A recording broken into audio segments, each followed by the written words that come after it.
Fala galera, estamos em mais um episódio do A Embaixadora e hoje, vocês sabem que eu amo esse programa porque a gente conversa muito, porque a gente interage, eu aprendo demais e hoje a nossa convidada vai me ensinar muito sobre a comunicação, a pessoa super vivida nesse meio, aliás, ela aprendeu sozinha.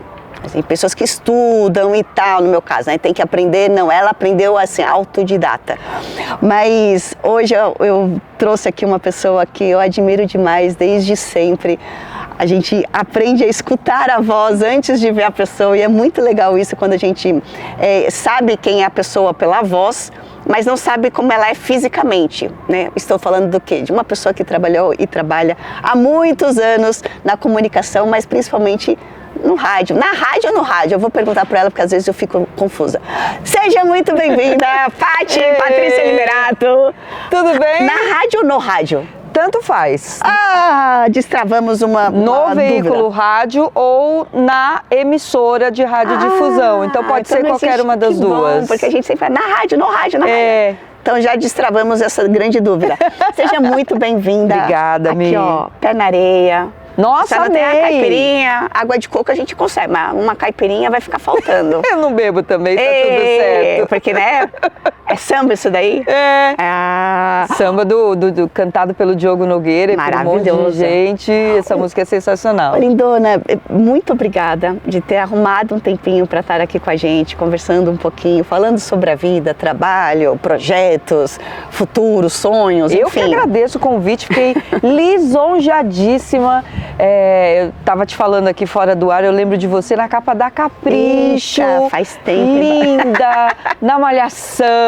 Ai, cara, faz um tempo isso aí. No pagode, que você ia nos pagodes. O que era? Era Polo Norte? Polo Norte. Terra Brasil. Terra Brasil foi onde eu conheci o meu ex-marido. Quer dizer, né, eu conheci lá. numa pizzaria, depois eu...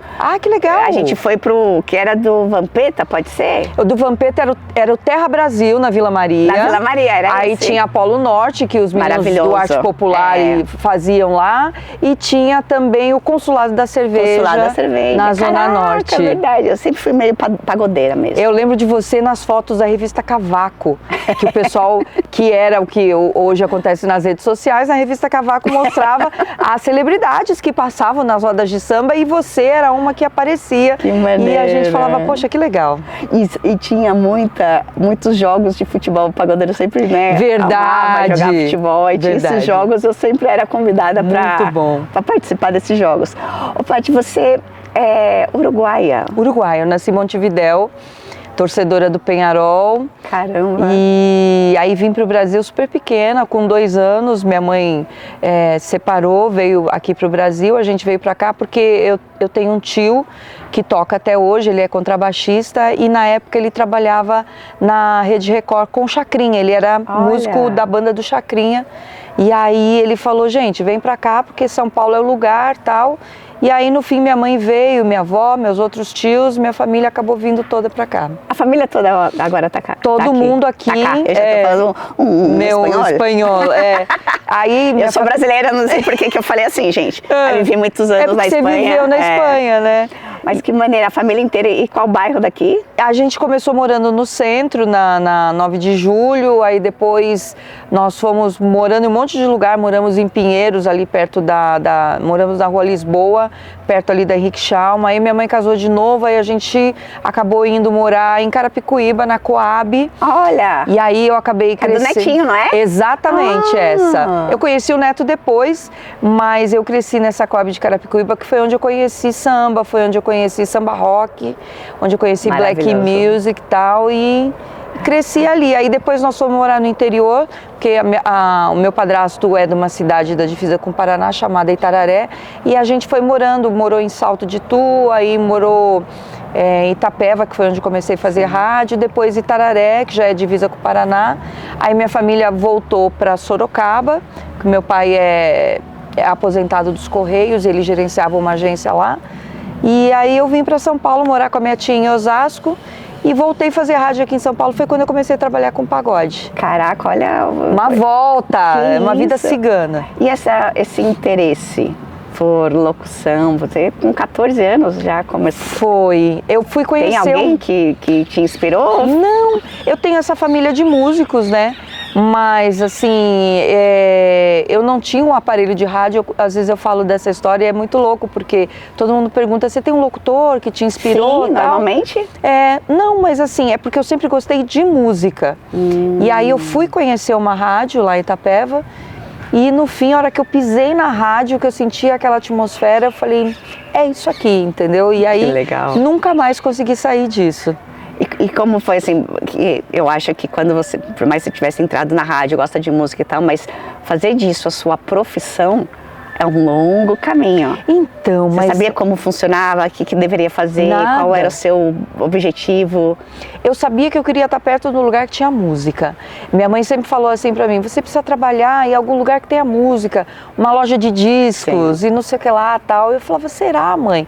Aí quando eu fui conhecer a rádio e eles estavam precisando de locutor para fazer as folgas dos outros locutores. E eu sempre fui muito tímida. E aí o Flávio, que era a pessoa que me colocou nisso, falou assim, você tem uma dicção boa, seu inglês é legal, blá blá blá, você se comunica bem e tal, vamos fazer um piloto. Aí eu fiz o piloto e tal, mas jamais poderia imaginar que ia trabalhar com isso. Aí quando eu vi que aquilo era um trabalho, eu fui tentando aprimorar. Eu sempre fui uma pessoa de ler muito, Sim. de me interessar pelas coisas. Eu falo que assim, um bom locutor de rádio, um bom comunicador como é você, é um especialista em generalidades.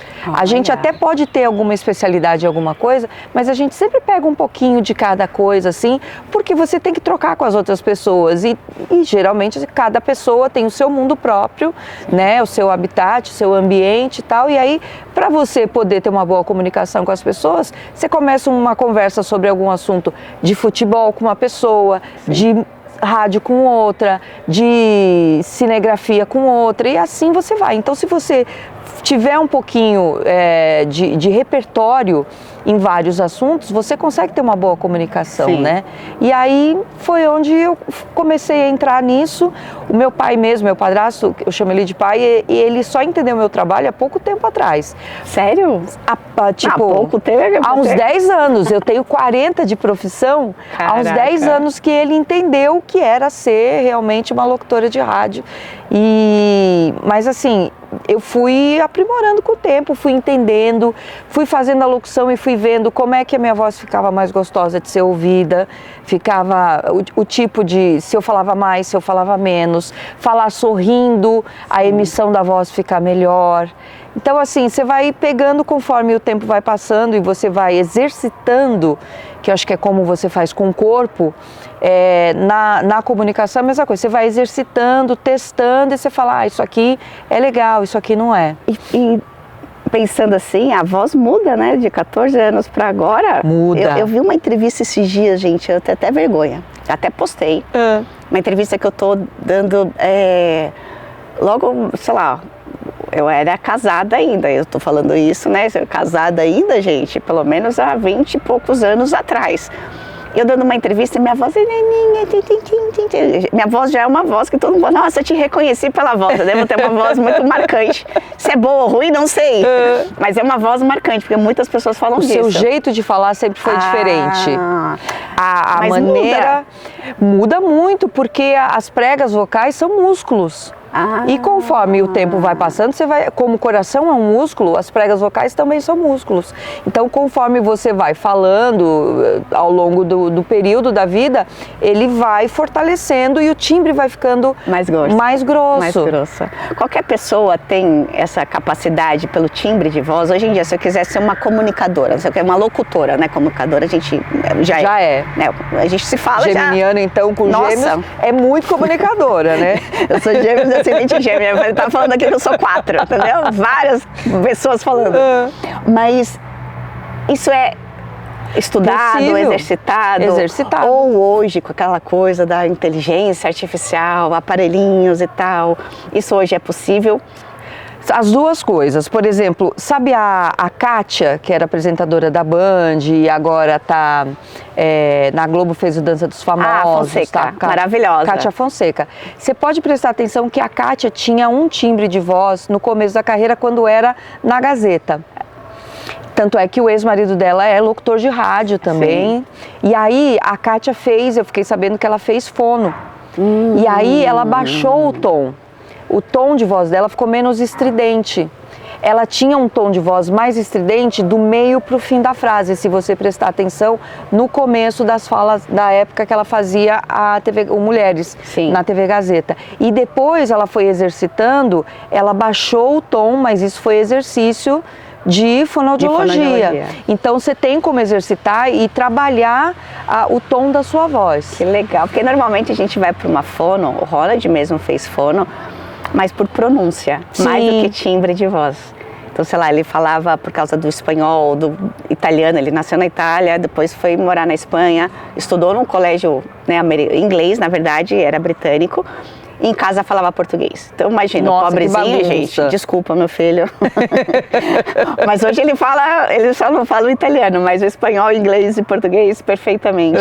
Mas então, várias palavras ele falava errado e sim, a fono ajudou ele, por isso, né, que no espanhol, sei lá, alguns sons Z, não existe essa fonética.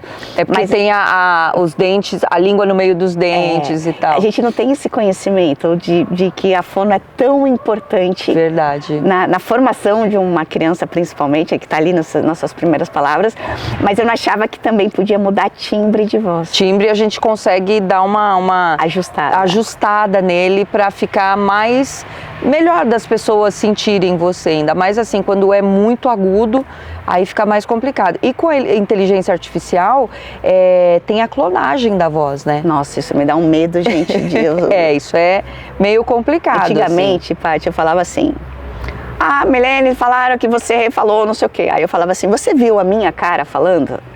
Não, então não fui eu. Então pergunta, porque saiu uma entrevista e tal. Hoje eu não posso falar isso. Porque às vezes é a minha cara com a minha voz. E tá cada vez mais perfeito, e não sou eu, né? Que loucura, gente. Você não tem medo disso? Eu tenho medo e assim, na minha área mesmo da comunicação, muita gente já tá perdendo emprego por causa disso. Sério? Muita gente, porque assim, com a IA, existe programas, por exemplo, em que você consegue fazer um programa de rádio totalmente pela IA. Você faz notícias, você faz a programação, você faz as vinhetas e faz a locução. Meu Deus. Inteiro. E não é caro, entendeu? Então, assim, tem que ter um limite, precisa ter uma legislação com relação a isso é muito importante. Boa. Que haja uma legislação para as pessoas não perderem seus trabalhos. Dubladores estão perdendo emprego, assim, a rodo. Caramba. Porque geralmente existem trabalhos específicos de dublagem que eles chamam celebridades, etc. Mas os dubladores que ficam ali fazendo o grosso do trabalho, eles têm escalas de trabalho, tantas horas para você fazer a dublagem, e isso tem diminuído demais, justamente em função da IA, porque eles colocam o que eles precisam lá, colocam o texto e o contexto na IA e pronto, a IA vai e faz. E aí a pessoa que faria, sei lá, em 4 horas, a IA te dá em meia hora. Exatamente. Eu vejo isso muito em trabalhos, assim, até estava te contando, né, a gente está lançando uma marca de biquíni e tal, então muitas coisas assim que para site e tal, que você precisaria de uma pessoa desenvolvendo e tal, você coloca lá no chat, quero uma coisa assim, assado, cozido e frito, e tá. Em 2 segundos, em 3 segundos ele vai buscando, e eu fico assim, não, mas eu quero sentimento. Pois é. Então eu acho que quero humanidade, né? Que esse é o diferencial, porque não é só o trabalho em si. Tem coisas que pode ajudar, porque de repente, né, eu ter essa criatividade de pensar em tão pouco tempo, não. Sim. Mas e o ser humano? Eu não... A alma, né? Isso tem que ter pega alma demais. Mas assim, eu ainda sou romântica. Acredito que a questão do ser humano faz a diferença e a máquina não vai tomar lugar. Mas assim, tem muitas coisas que são automatizadas no dia a dia que não tem jeito. Que nem essa questão da criatividade. A gente não é criativo o tempo inteiro. Não. Né? E aí tem momentos que, na urgência da vida de hoje, você precisa ser criativo numa postagem, num texto, em alguma coisa. Obviamente você vai recorrer. Às vezes te falta uma palavra-chave. Exato. E aí ela te abre a mente. E você sabe que eu li um livro, que eu esqueci agora o nome, eu tô na pré-menopausa. Estamos. Aí dá uns brancos assim, ó. Sim. Enfim, é um livro que fala sobre praticidade, assim, ele é um best-seller lá, que eu não vou saber, depois a gente vai colocar o nome aqui. E ele fala sobre que as pessoas precisariam exercitar a criatividade. Exato. Fazendo o que, gente? Nada.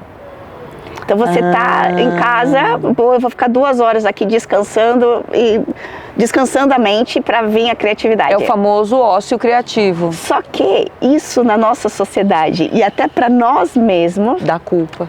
O essencialismo, sabia que ia lembrar, obrigada Senhor, que a pré-menopausa não tá tão ruim. Um pouquinho só. O essencialismo.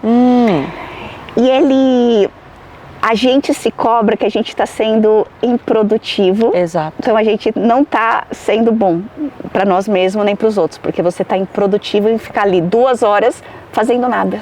Existe um negócio que chama FOMO, né? Que é o Fear of, não sei o que lá, tipo assim, é o medo de você não estar por dentro das coisas, né?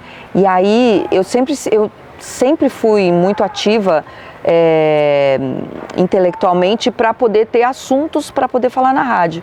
E aí teve um momento que eu comecei, acho que até pelo declínio hormonal do climatério, eu senti que eu precisava desacelerar. E aí eu comecei a falar, gente, mas se eu tô parada sem fazer nada, eu tô perdendo alguma coisa. As pessoas estão fazendo coisas e eu não estou fazendo nada, pelo amor de Deus. Vou ficar para trás. Exatamente. Então, isso é muito complicado, porque é uma cultura da humanidade na atualidade, mas assim, a gente precisa desacelerar. Desacelerar isso. Tanto é que eu eu morava no Tatuapé, no bolo do Tatuapé, na beira da Radial Leste, nós, exatamente, pertinho lá da fazendinha. E aí, meu marido adora mato e a gente foi morar em Santa Isabel, ali no Alto Tietê. E eu moro numa chácara agora. É outra vida, né? É outra vida, mas assim, no começo eu fiquei com medo. Eu falei, será que eu vou acostumar? Agora eu fico pensando, toda vez que eu tenho que vir para a cidade, digamos assim, eu sofro porque pegar trânsito e tudo você tem que dar uma volta, etc. Então, e a energia é pesada, é acelerada. Quando a gente vai para fazer alguma coisa fora de São Paulo, exato, interior principalmente, você fala, meu Deus do céu, que as pessoas vivem lá, a gente sobrevive. Perfeito. Não é? Exatamente isso. Só que a gente também se fala assim, cara, mas ali está o trabalho. Mas aí eu pergunto para vocês que estão aqui nos assistindo, até que ponto isso é tão importante? Exatamente. A gente precisa pagar as contas, viver dignamente, mas eu acho que a gente consegue viver com o suficiente. Exato. E qual é o suficiente? É aquilo que te faz bem. Pode ser o suficiente para você, de repente, é morar numa casa X, Y, Z. Para mim, eu quero uma casa, sei lá, com 1 quarto. Você quer 2. O outro quer um carro X, o outro quer... Então, o suficiente, cada um tem o seu suficiente. A sua medida, né?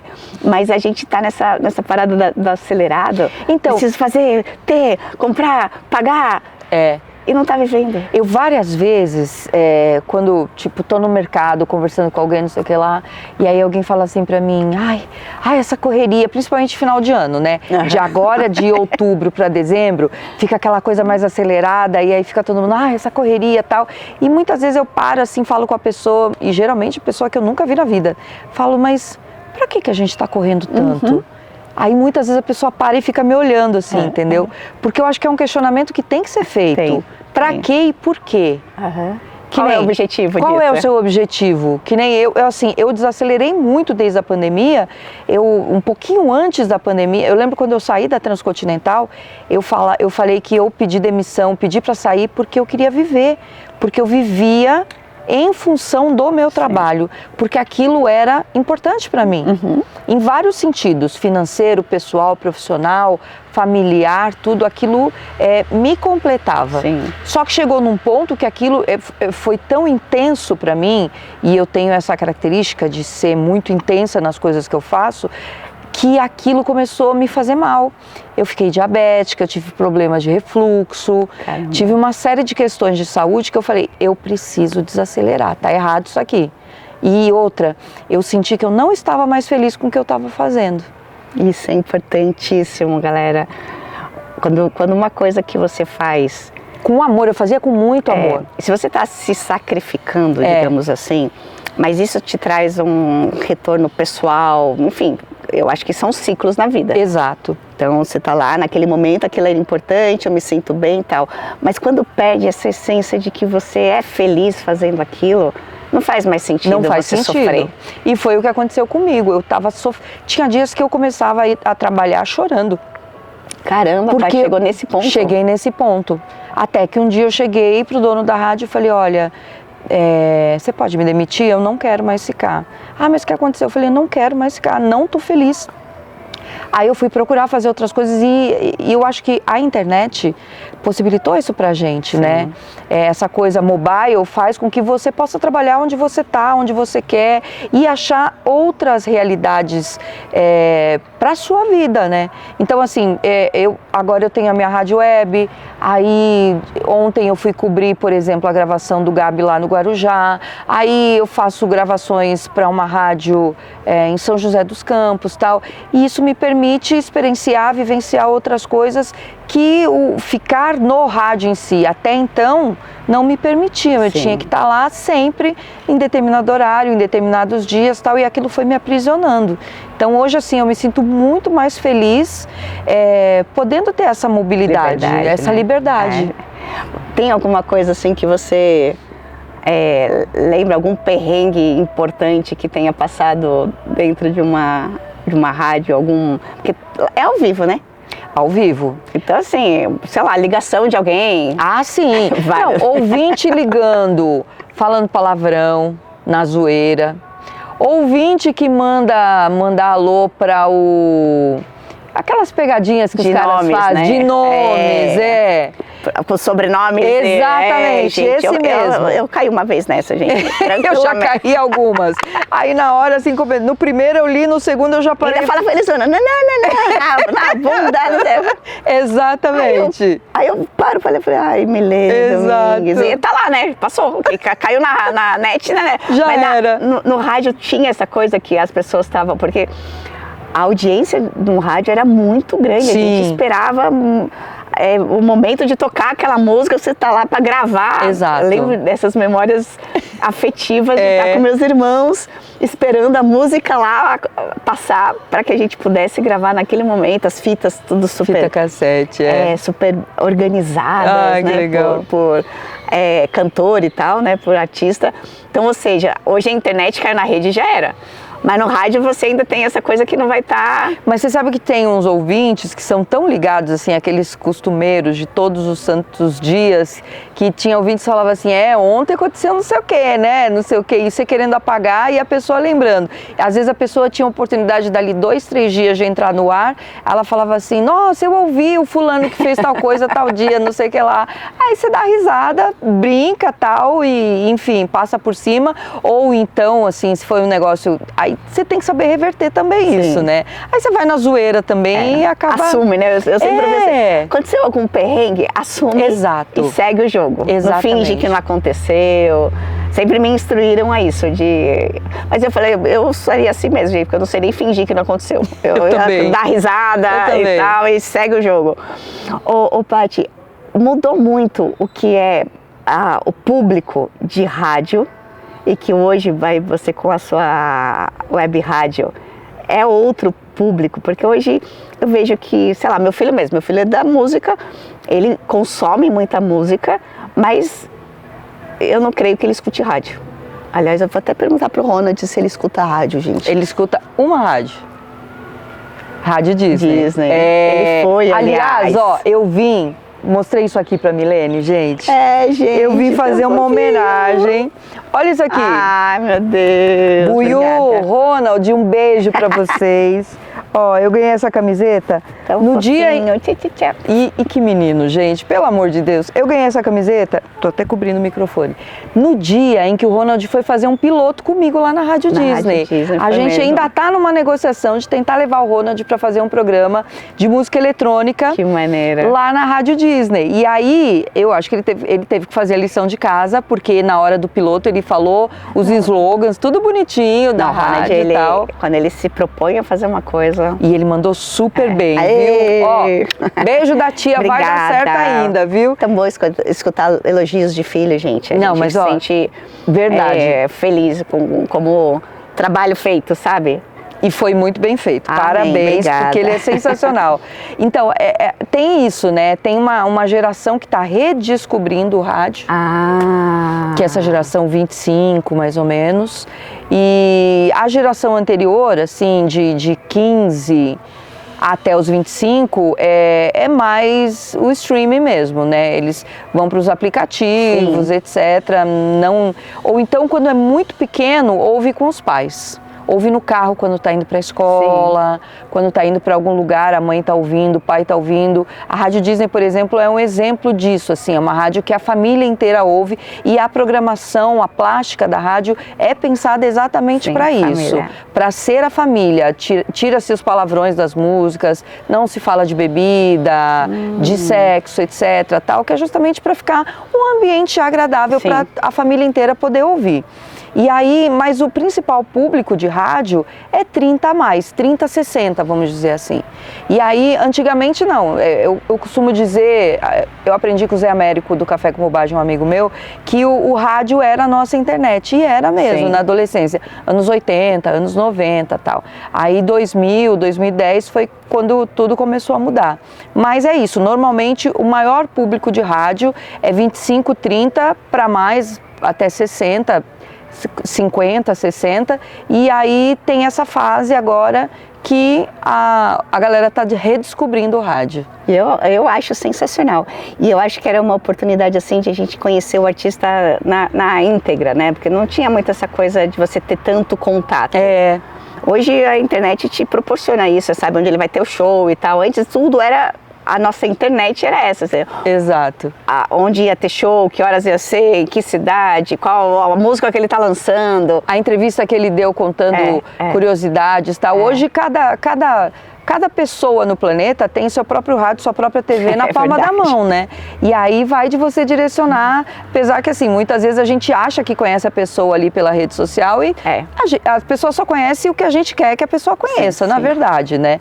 Então, com o artista é a mesma coisa. Mas eu acho que é legal isso, né? Porque você acaba tendo uma proximidade com o artista que você não tinha antigamente. Era muito mais difícil você ir em algum lugar, num show, numa rádio, numa emissora de TV, para poder ter o contato com aquele artista, né? E mesmo não teria essa proximidade tão grande. Exato. Né? Você estando lá, ele está lá no palco, canta e tal. Teve algum artista assim que te surpreendeu positivamente? Que você falava, caramba, eu toco a música dele e tal. Já ouvi falar em bastidores, mas pessoalmente a pessoa era... Teve, Djavan. Meu Deus do céu. Você olha assim, ele é uma pessoa que você acha, assim, talento que não tem o que se falar, né? Porque ele é um mestre. E aí ele sempre com aquela coisa meio blasé, assim, elegante, né? Sim. Mas na hora da entrevista ele foi cavalheiríssimo, educado, acessível, inteligente. Todas as coisas positivas que a gente possa falar de uma pessoa tem que se falar do Djavan. Eu olho para o Djavan e para mim passa calmaria. É assim, aquilo. Não é? Eu não o conheço pessoalmente, assim, de conversar nem nada, mas me dá essa imagem que ele é uma pessoa... E ele fala naquele tom, assim, tranquilo, tal, e aí ele brinca com você, ele troca ideias, ele entra nos assuntos que você puxa, etc. Olha, foi um negócio, assim, que legal. Eu só fiquei sem voz. Por exemplo, eu entrevistei ele à tarde, quando foi à noite teve show, e aí eu fui e o pessoal da gravadora me levou no camarim. Aí chegou no camarim, na hora de falar, ele, ai, que bom que você veio e tal. Nesse momento eu não sei o que aconteceu, que eu virei a fã, não consegui falar. Caramba. Pois é, tô aqui, né? Tipo assim, eu não tinha palavras, eu não sabia o que falar com o Djavan. Você já ainda estava maravilhada com a entrevista que tinha dado. Exato. Eu vi uma entrevista tua no Jô que eu ri muito, gente. Assim, eu sempre achei o Jô uma pessoa... Eu fui no programa dele uma vez fazendo as embaixadinhas, que tem essa coisa pela internet, é bem engraçado, gente. Eu devia ter uns 16 anos, moleque de sol. Eu já sou hoje, até hoje, meio moleca, imagina com 16 anos. Chamando o Jô para fazer umas embaixadinhas. Bora bater uma bola? Isso é jeito de falar com o Jô, Milene, por que não me avisaram? Mas assim é que é legal, mas foi engraçado, né? Aí ele, não, hoje eu tô contundido. Ele falou que não ia fazer, que eu tava contundido. Mas eu, assim, é uma pessoa com uma presença Ele era incrível, Não né? E outro cavalheiro também, né? Porque ele recebia as pessoas de uma maneira que, obviamente, sentia vontade. Exato. Por mais nervosa que a gente pudesse estar ali, de ser Rede Globo, de ter um auditório, de estar na frente do Jô Soares, que era uma sumidade, ele fazia tudo de uma maneira que te deixava assim muito tranquila, né? Eu vi uma coisa engraçada, ele estava incomodado com o pelinho do meu cabelo. Eu via que ele estava olhando, Milena, e eu falava assim, gente, o que será que aconteceu? Eu fiquei pensando, né? Será que a maquiagem está torta? Era assim, não era? E eu falando, mas eu sentindo que alguma coisa estava errada, até que ele pediu a tesoura. Falei, meu Deus do céu, o que será que ele vai fazer? Aí quando ele falou, vou cortar o seu cabelo... Nossa, aí você vai assim, estamos aqui no programa do jogo, como eu vou falar que não? Exatamente isso que eu pensei. E eu falei, mano, será que esse vai ser o preço de eu estar aqui? Tudo Ninguém bem, te avisou? Né? Então, eu falei, não, tudo bem, né? Vamos cortar esse cabelo, que é o meu xodó. Eu falei, não, vamos, se for esse o preço para estar aqui no jogo, tudo bem, vamos lá. Aí, quando ele cortou o fiapinho, ok, beleza. E aí me deu um alívio, mas eu achei que ele ia atacar a tesoura mesmo no meu cabelo. Foi sensacional a tua cara e a dele, assim.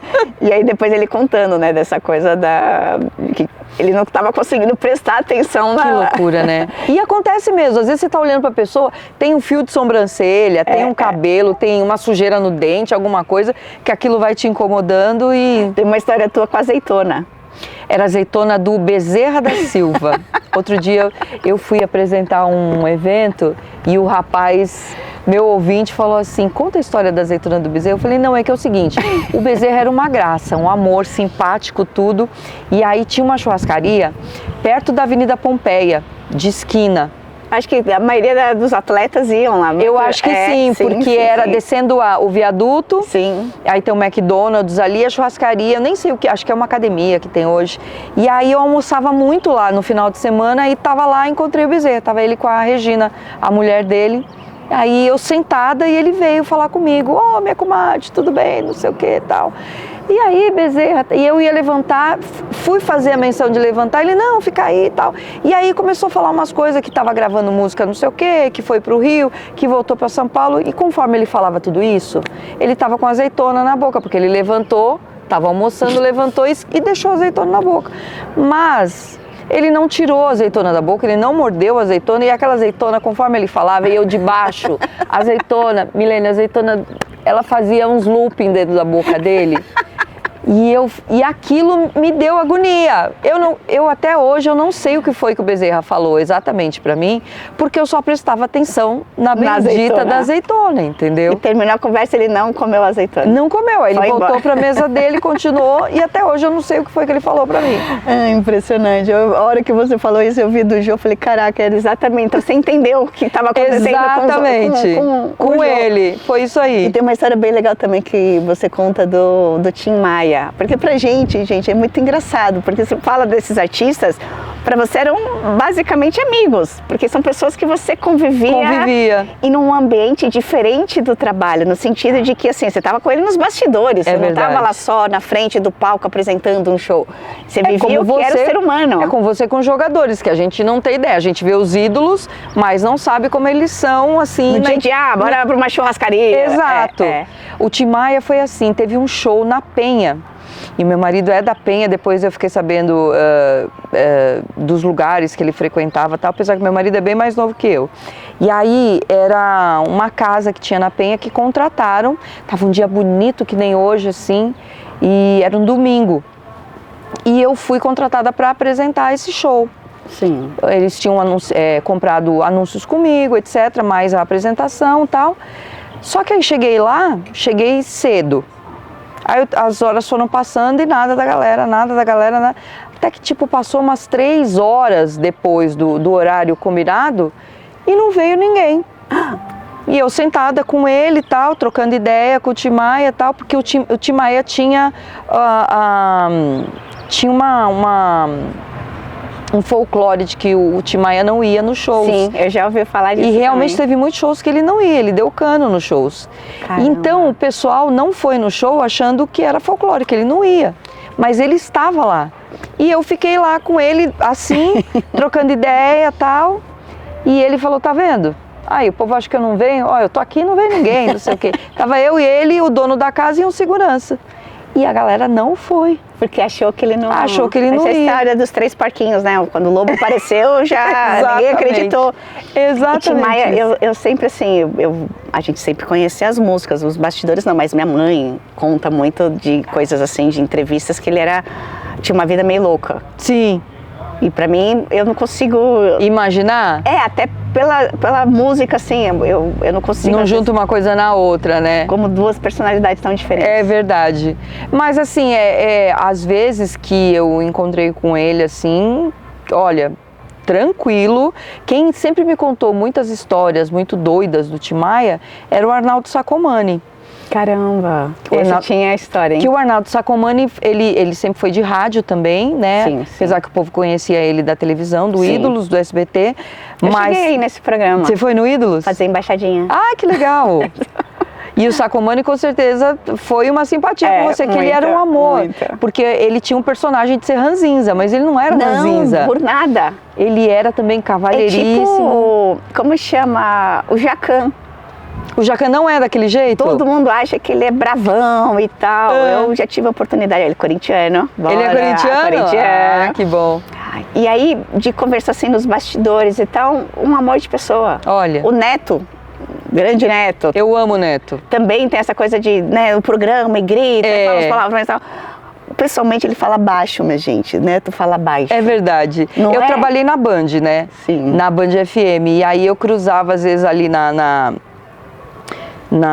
praça de alimentação com ele e tal. Eu lembro que uma vez até gravei um vídeo com ele, obviamente falando vai Corinthians, né? E aí, mano, ele é sensacional, não assim, ele é maravilhoso. Não tem essa ideia de bastidor. Mas assim. é que quando você trabalha na comunicação especificamente, às vezes você cria um personagem, né? Você tem a sua essência, mas tem coisas que funcionam melhor no ar. Sim. E aí você precisa criar determinadas personas, digamos assim, para poder ter mais apelo com o público, né? Sim. E acho que era o caso deles. Todas essas rádios que você trabalhou, sei que, né, todas são momentos diferentes, pessoas diferentes, objetivos às vezes diferentes, por mais que seja o mesmo trabalho. Exato. Mas teve algum que você assim realmente achou aqui é a minha família? Não sei se é o início, quando você ainda está, né, começando, ainda vai criar a sua personalidade dentro do seu trabalho? Olha, a Transcontinental foi uma coisa muito significativa para mim, porque me formou como comunicadora, porque assim, eu entrei como locutora na Rádio Líder, nas outras rádios que eu fazia antes, mas o Cid Luiz Jardim me formou comunicadora, de poder trocar ideia, não ser um papagaio, não ser aquela coisa automática, mas poder ter a comunicação de fato com o outro, com o ouvinte, porque a essência da Transcontinental sempre foi a comunicação, foi uma coisa meio AM, né? Dessa troca com o público que o FM não tinha até então. Ele que trouxe isso, na verdade, as pessoas não dão essa chancela para ele, mas a Transcontinental que trouxe essa coisa mais próxima do público, sim, essa interatividade, porque quando ele começou há muitos anos atrás com a Transcontinental, não tinha internet. Então a troca que se tinha, que a Transcontinental sempre teve com o público e que hoje se perdeu, diga-se de passagem, foi em função dessa comunicação que o Cid trouxe. Então assim, eu digo que eu trabalhei muito, era muito apaixonada pelo trabalho, porque eu fui uma das pessoas que ajudou a fazer a marca Transcontinental. Sim. Foram 25 anos lá. A gente pensava em um, ele estava no outro. Então, tinha uma conexão. Então, foi muito sofrido de eu tomar a decisão de sair. Até hoje as pessoas comentam, você não vai voltar, não vai voltar, não vai voltar. Tem vontade? Não.